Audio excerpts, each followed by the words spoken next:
Математикалық сауаттылық бірінші нұсқа. Бірінші есебіне қарасақ,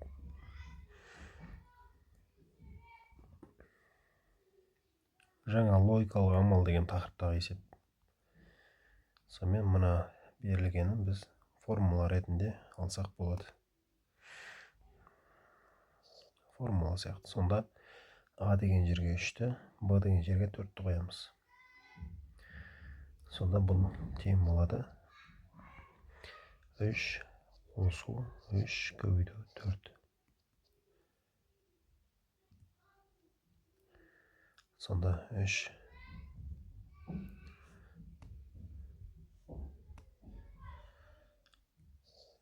қосылған 12 тең 15 болады екен. Б жауабы дұрыс. Келесі екіншісіне қарайық. Егер x минус y ол 8-ден 5 болса, онда берілген өрнектің мәнін тап дейді. Онда ол өрнек тең болады. Бізде егер x минус y 8-ден 5 болса, онда y минус x орындары азайту таңбасы тұрған кезде ауысса, онда таңбасы қарама қарсы болады деген сөз. Демек 8-ден 5 алдына минус таңбасы түседі. Бөлінген 0,75. Енді 0,75 дегеніміз 100-ден 75 қысқартатын болсақ, ол 4-тен 3. Сонда минус 8-ден 5-ті бөліп жадырмас 4-тен 3-ке. Минус 8-ден 5-ті қайтып өзін жазамын, бөлу таңбасын көбейтуге ауыстырамын. Демек, алымен бөлімі орнына ауысып жазылады. 3-тен 4 болып. Сонда қысқартатын болсақ, 2-ден 1-ден 2 жердегі 3 6, 5 жердегі 1-іміз 5. Алдында минус таңбасын ұмытпауымыз керек. Сонда минус 6-тан 5 деген жауап болады екен. Б жауабы дұрыс. Келесі сандарының арифметикалық ортасын табыңыз дейді. Арифметикалық ортасын табу үшін барлық сандарды қосып, қанша сан қосылса, соншаға бөліміз керек. Демек, 11 бүтін 5 барлығында 10 бөлшек түрінде жазуға болады. Себебі 2 мен 5 бөлімде тұр. 2-ден 1 дегеніміз, демек 11 бүтін 5 болып жазсақ болады. Қосамыз 9 бүтін 7. Қосамыз 5-тен 4 дегенде 9 бүтін 8 деп жазамыз. Себебі, мысалы 4-ті біз бөлсек 5-ке, ол 0,8 болады. Демек, 9 бүтін алдына қоя саламыз. 0,8-ді және тіркеп жаза саламыз. Ең соңғы 10 бүтін 2. Бізде 4 сан қосылып тұр, демек 4-ке бөліміз керек. Енді мына жерде тиімді тәсіл қоссақ болады. 9 бүтін 8-ге 10 бүтін 2-ні қоссақ 20 болады. Енді бұның барлығын сіздер калькулятормен қоса аласыздар. Ол жерге барғанда калькулятор беріледі. 9 бүтін 7. Бөлуге қалып тұр. 11 бүтін 5 қосу 9 бүтін 7 қосу 9 бүтін 8 қосу 10 бүтін 2. 41 бүтін 2 екен. Енді оны біз бөліміз керек. Тең деп басып аламыз. Бөлінген 4 дейміз. Сонда 10 бүтін 3 болады екен. Д жауабы дұрыс. 540 теңгеге кітап және 40 теңгеден М дәптер сатып алынды. Егер барлығына П теңге төленген болса, П-ның М-ге тәуелділік формуласын анықтаңыз дейді. Сонымен 540 теңгеге және 40 теңгеден М дәптер сатып алынды дейді. Жарайды. 540 теңге және дәптер демек қосу. 40 теңгеден М дәптер деген сөз 40 көбейтілген М болады. Енді осының барлығына p теңге төленген болса дейді. Демек, бұның барлығы деген сөз ол осылардың қосындысы p-ға тең. P-ның m-ге тәуелділік формуласын жазыңыз дейді. P тәуелді m-ге. Енді біз жазғанымыз енді керісінше, енді p-ны бірінші жазып қойсақ та болады. Енді сонда жауапты біз іздейміз. 540 қосылған 40 м дейді міне. Демек, С жауабы дұрыс екен. 5-ші есеп. 3 бала бірігіп бақшаның құлпынай терді. Төмендегі диаграмманы қолданып, Дархан барлық терілген құлпынайдың қанша процентін тергенін анықтаңыз дейді. Енді бұларды қосамыз. 10 біріншісі Айгүл 10 тұр. Қосамыз Дархан 25. Қосамыз Бекзат 15. Сонда бізде жалпысы шығады екен 40-50. Барлығы 50 болса, енді Дарханды біз қанша пайыз екенін табуымыз керек. Демек, Дарханның терген 25-ін біз 50-ге бөлеміз, және 100-ге көбейтеміз 100%-ға. Сонда бізде пайыз шығады екен. Енді екеуін қысқартып жіберсек 2, 1, 2 мен 100-ді қысқартып жіберсек 50. Демек, 50%-ын терген екен. Бұнда жауабы дұрыс. Қандай да бір А санының 10%-ын 20%-ға арттырғанда 6 шығады. Белгісіз А санының мәні дейді. Қандай да А санының 10%-ын дейді. Демек, А санының 10% деген сөз А-ны көбейтеміз 0,1-ге деген сөз. Себебі 10% біз бөлеміз, барлығы 100%. Демек, 0,1 бөлік деген сөз. Енді 20%-ға арттырғанда деген сөз. Енді басында 100% деп қайтып есептейміз, қосылған 20-ны. Сонда 120%. Ал енді 20%-ды біз 100-ге бөлсек, біз қанша бөлік екенін табамыз. 1,2. Демек, көбейтеміз 1,2-ге. Сонда бізде пайызға арттырғанда 6 шығады дейді. Демек, 6-ға тең дейміз. Енді керісінше біз енді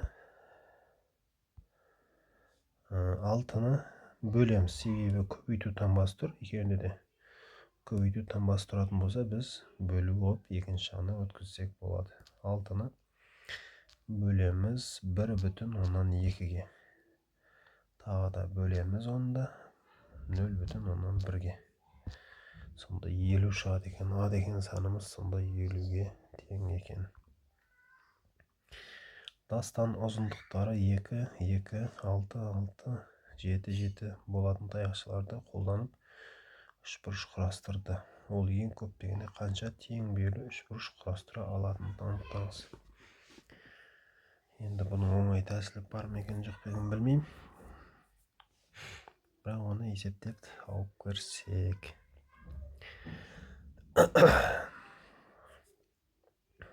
Оның барлығын енді санап шығатын болдық. 2 табаны болатын болса, онда бізде қанша 2 болатындай табаны үшбұрыш пайда болады екен. 6 алтын алсақ болады. Онда жақшаның ішіне біз жаза берек 2, 6, 6. Бұрыш кетті. Табан 2. 2 бер қабырғасы 7, 7 болады. Тағы бұрыш кетті.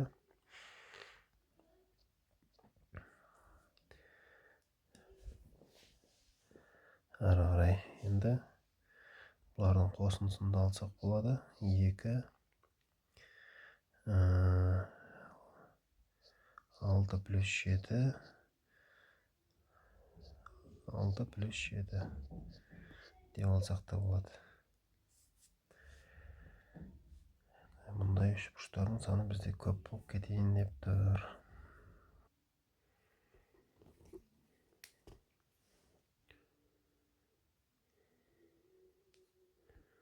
Табан 2 болатын осы үшбұрыштар енді. Табаны 4 болатын үшбұрыштарды көрсек. 4 дегеніміз мына 2 мен 2-ні қосқаннан шығып тұр. 4, 6, 6. Дәл сондай. 4, 7, 7. Сосын 2-ні қосындысынан шығады. Демек, бұл жерде 3 басталды, және мына жақта да 3 болып тұр. Әрі қарай санайтын болсақ, енді табаны енді 6 болатын. Үшбұрыштарды көрсек. Табаны 6 болатын болса, онда бүйір қабырғалары 7, 7. Осындай үшбұрыш алуға болады. Келесі табаны 6 болса, 2 мен 7-ні қосамыз. Себебі 2, 2 деп аламаймыз. Сондықтан 2 мен 7-ні қосындысын аламыз. 2 қосу 7, 2 қосу 7. Осындай үшбұрыш алады екенбіз. Келесі енді 12 болса да болады табаны. 12 дегеніміз 6 мен 6-ны қосып отырмыз. 12 болса дәл сонда 7, 7. Сосын 12, 2 қосу 7, 2 қосу 7. Бұл жерден 2, 2 шықты.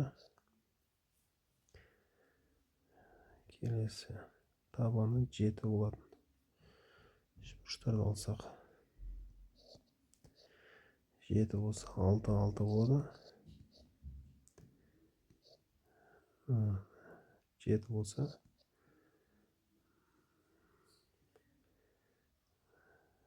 6 мен 2-ні қосындысын аламыз. 2 қосу 6. 2 қосу 6. Бұл жерден 2 үшбұрыш шығып тұр. Келесі 14 болған кезде табаны. 14 болған кезде 2 мен 6-ның қосындысынан ғана аламыз. 6 мен 6-ны аламаймыз. Сонда 12, 8 екен. 8, 8. Жерден бір үшбұрыш шығып тұр. Енді осыларды қосып көрсек. 3-ке 3-ті қоссақ 6, 6-ға 2-ні қоссақ 6-ға 4-ті қоссақ 10, 3-ті қоссақ 13. Бізге әзірге 13 болып тұр. Енді қалып кеткендерді тауып көрейік. Табаны 2 болатын алдық, 4 болатын. Бізде тағы да қалып кеткен мынау екен. Табандары 2 түрлі кесінділерден қосындысынан тұратындай. Үшбұрыштарды біз алмаппыз. 2 түрлі кесінділерден тұратын. Ол мысалы 2 мен 6. 2 мен 6-ны қоссақ 8. 8 болса, онда 7, 7 болады. Келесі 2 мен 7-ні алсақ 9. 9 болған кезде, онда 6 мен 6-ны аламыз. Келесі 2, 2, 6-ны алсақ 10 болады. 10 болған кезде біз 7, 7-ні аламыз. Келесі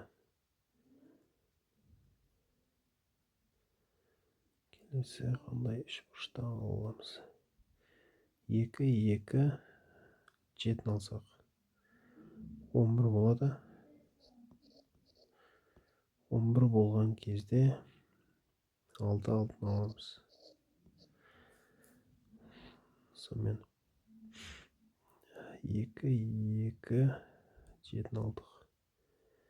2, 2, 6-ны алдық. Осыдан босқа жоқ сияқты. Тағы да мына жақтан сонда бізде 4 пайда болды. Бағанағы 13-ке қосатын болсақ 17 деген жауап шығып тұр. Енді одан көп жауап болмағандықтан біздің есебіміз дұрыс деп сенімімізге болатын сияқты. Келесі.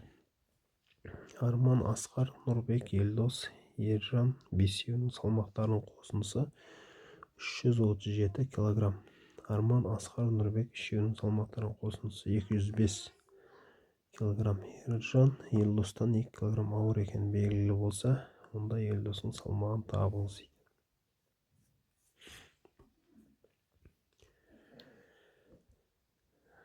Енді бұларды біз белгілей алсақ, А болсын, Б, С, Д, Е.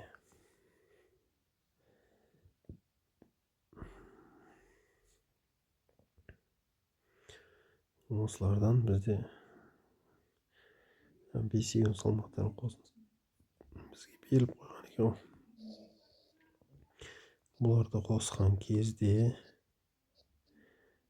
337 деп берілген екен. Ал енді Арман, Асқар, Нұрбек, енді бастапқы мұның абысы үшеуінің қосындысы 205 екен. Енді Елдос пен Ержанған қалып тұр екен бұл жерде. Демек 337-ден азайтамыз. 337-ден азайтамыз 205-ті. 132. Енді Ержан Елдостан 2 килограмм ауыр дейді. Демек Елдосымыз бізде Д, қосамыз 2-ні болған кезде, онда ол Ержанға тең болады.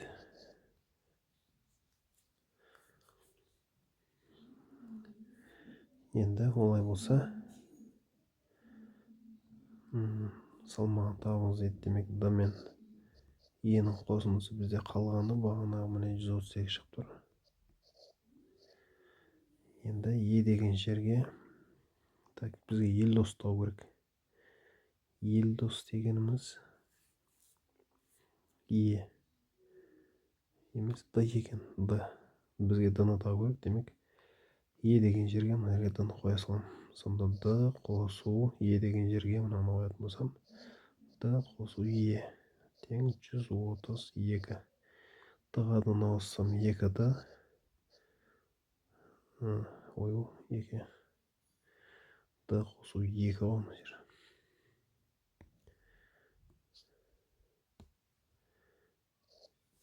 Сонда 132-ден 2-ні азайтсам 130.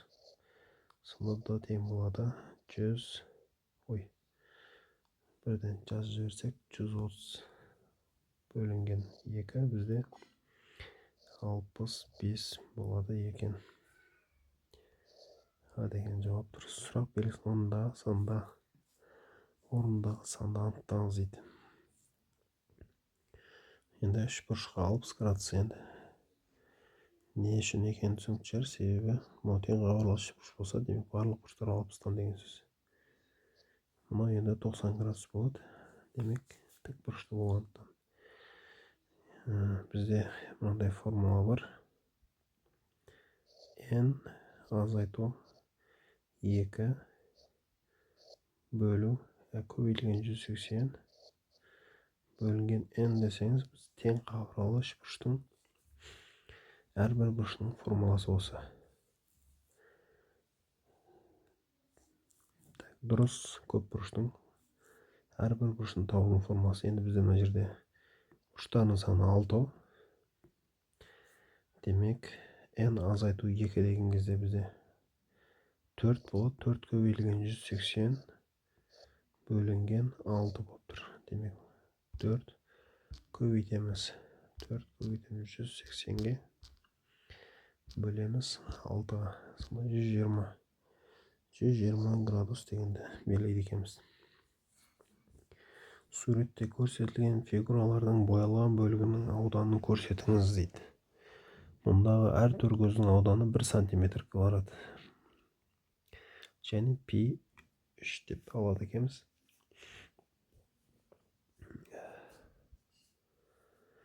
бізге боялған бөліктің ауданын табуымыз керек екен. Енді оны қалай есептесек?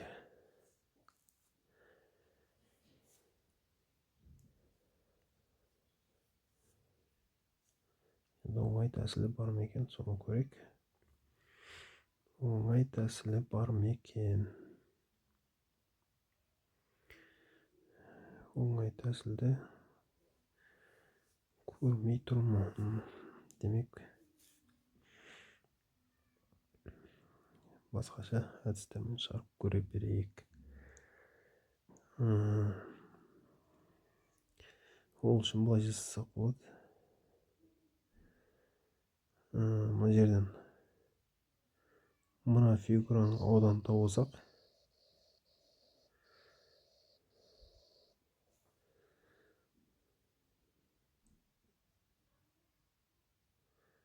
одан да оңай тәсіл бар сияқты. Енді толығымен тауып көрсекші мұны.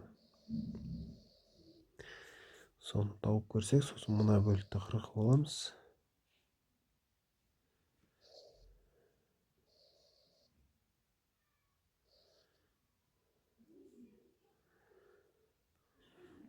Одан да сонымен дөңгелектің аудандарын тауып көрсек, енді толық дөңгелектің ауданын табатын болсақ,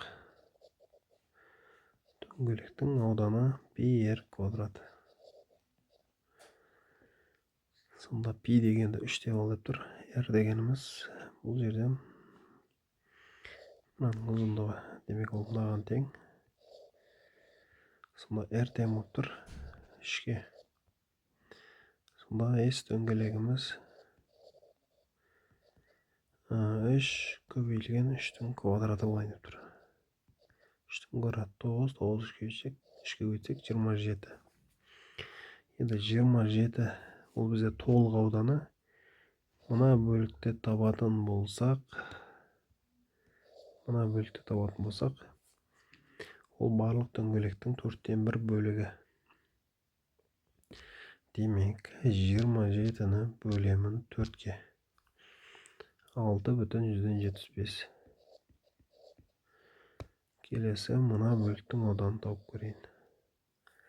Ай жоқ, оның аудан белгілі. Мынаның ауданын тауып көрейік. Ол енді бұны 2-ке көбейтуім керек, себебі жартысы болып тұр. Көбейтілген 2 13/5. Енді осы 2 ауданды азайтып тастауым керек.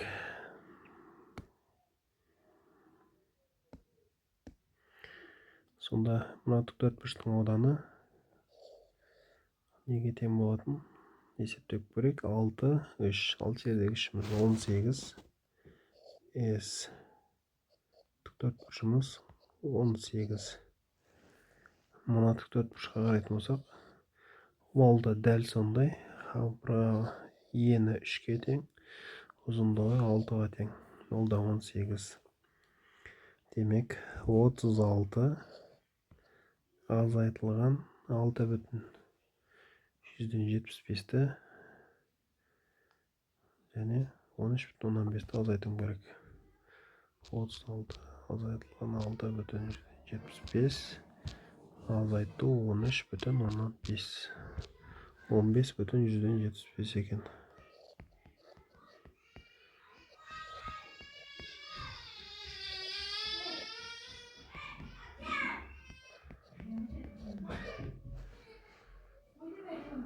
Сонымен 15/175 дегеніміз бұл жауабы екен. Математикалық сауаттылық тестілеу аяқталды. Сау болыңыздар.